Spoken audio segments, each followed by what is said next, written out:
Hello friends, எல்லோரும் எப்படி இருக்கீங்க? இன்றைக்கி நம்ம இந்த வீடியோவில் நம்ம என்ன பார்க்க போகிறோம் அப்படின்னு பார்த்தீங்கன்னா, ஒரு அருமையான அம்மன் கோவில், காளியம்மன் கோவில். காளியம்மன் கோவிலில் நம்ம பிரதானமாக வந்து காளிதேவி இருந்தாலும் இந்த கோவிலில் வந்து ரொம்ப ரொம்ப விசேஷமான ஒரு விஷயம் இருக்குங்க.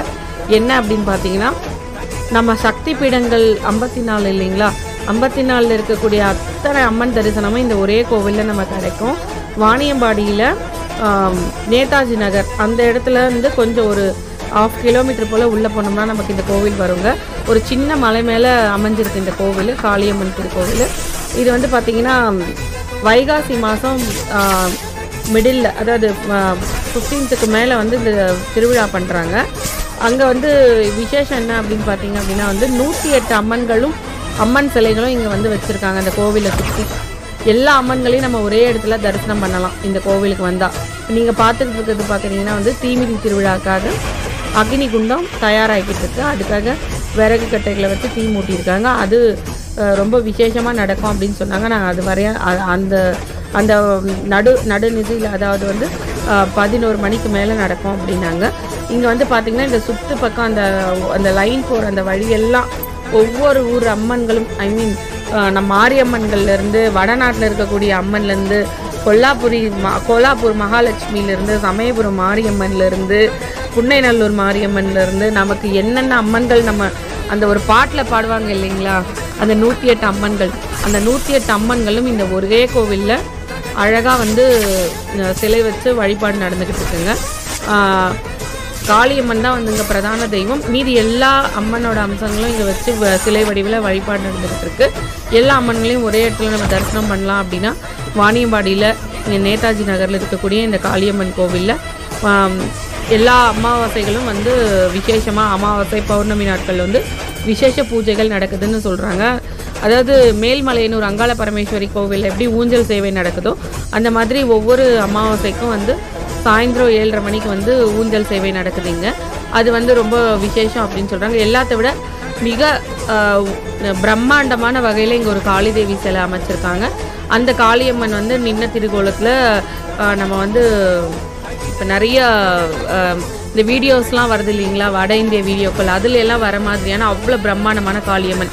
நீங்கள் பார்த்துட்டு இருக்கிறது பார்த்தீங்கன்னா உள்ளே இருக்கக்கூடிய காளியம்மனோட கருவறை, மூலஸ்தானத்தில் இருக்கக்கூடிய அம்மனோட திருவுருவம் ரொம்ப ரொம்ப விசேஷமாக அலங்காரம் பண்ணியிருந்தாங்க. 9 தலைகளோட காளிதேவி அவ்வளோ ஒரு கம்பீரமாக புலித்தோல் உடுத்திய ஆடையோட ரொம்ப ரொம்ப அழகாக இருந்தாங்க. அவங்க உக்கிரமான தெய்வனாலும் முகம் குழந்த மாதிரி அவ்வளோ அழகாக இருந்தது. நான் சொன்ன அந்த பிரம்மாண்டமான காளியம்மன் வந்து இவங்க தான். எத்தனை அடின்னு எனக்கு கரெக்டாக சொல்ல தெரியலைங்க, அவ்வளோ பிரம்மாண்டமாக இருந்தது. வானத்துக்கும் பூமிக்கும் இருந்ததுன்னு கூட சொல்லலாம். கால் அடியில் திருவடியில் வந்து சிவபெருமான் காலால் மிதிக்கிற மாதிரி அந்த சிற்பத்தை ரொம்ப தத்ரூபமாக வடிவமைச்சிருக்காங்க. இங்கே நிறைய பலி பூஜைகளும் நடக்குது அந்த காளியம்மனுக்கு பின்னாடி. அங்கே வந்து நிறைய பேர் பிரார்த்தனைகள் வேண்டினபடி நிறைவேறதா சொல்கிறாங்க. நான் இதுதான் முதல் தடவை இந்த கோவிலுக்கு போயிருந்தேன். ஏற்கனவே அங்கே அதிகமாக கோவிலுக்கு வரவங்க சொன்னது பிரார்த்தனைகள் வந்து சொன்னபடி நிறைவேறும் திருக்கோவில் அப்படிங்கிற மாதிரி சொன்னாங்க.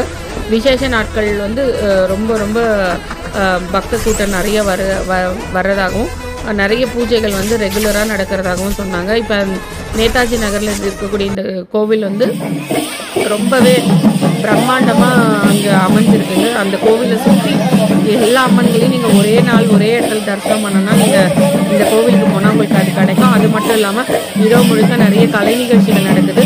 இது வந்து நம்ம கிராமிய கலைகளில் ஒன்று கரெக்டாக இது சேவாட்டம் அப்படின்னு நினைக்கிறேன். இது வந்து தொடர்ந்து இவ்வளோ பேர் ஒரே மாதிரியாக யூனிக்காக அழகாக டான்ஸ் ஆடுறது இப்போ நம்ம கிராமத்தில் போனால் கூட நமக்கு கிடைக்காது.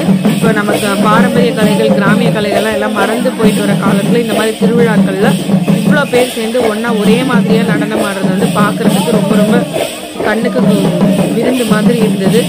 இந்த பக்கம் திரும்பினா எங்கே பார்த்தாலும் பொங்கல் வச்சு வழிபாடு, ஒரு பக்கம் பார்த்திங்கன்னா தீ மிதிக்கிற அந்த வைபவத்துக்காக அங்கே தயாராகிட்டு இருக்காங்க. இன்னொரு பக்கம் நிறைய பேர் வந்து அழகு குத்திட்டு வருவாங்களாம். ரொம்ப ரொம்ப 21 அடி அந்த மாதிரி நிறைய நீளங்கள், அதுக்கெல்லாம் இன்னும் நேரம் ஆகும்னு சொன்னாங்க. நாங்கள் போகும்போது என்ன காட்சிகள்லாம் பார்த்தோமோ அதுதான் நான் உங்களுக்கு இந்த பதிவில் வந்து தொகுத்து உங்களுக்கு கொடுத்துருக்கோம். நடனம் கிட்டத்தட்ட கொஞ்சம் கூட வந்து டயர்ட் ஆகாமல் நியர்பை இந்த ஒரு நடனத்தையே வந்து கிட்டத்தட்ட அரை மணி நேரம் வரைக்கும் நடனம் ஆடினாங்க. இப்போ அதோட தொடர்ச்சியை நீங்கள் பார்க்கலாம். வாணியம்பாடியில் நேதாஜி நகரில் இருக்கக்கூடிய இந்த காளியம்மன் திருக்கோயில் மிக பிரம்மாண்டமாக இருக்குங்க. யார் வேணாலும் இந்த பக்கம் வர வாய்ப்பு கிடைக்கிறதுனால பார்க்கலாம். இதோட மீதி காட்சிகள்லாம் இந்த நடனத்தோட காட்சிகள்லாம் பார்க்க போகிறேன். Thank you so much.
நன்றி.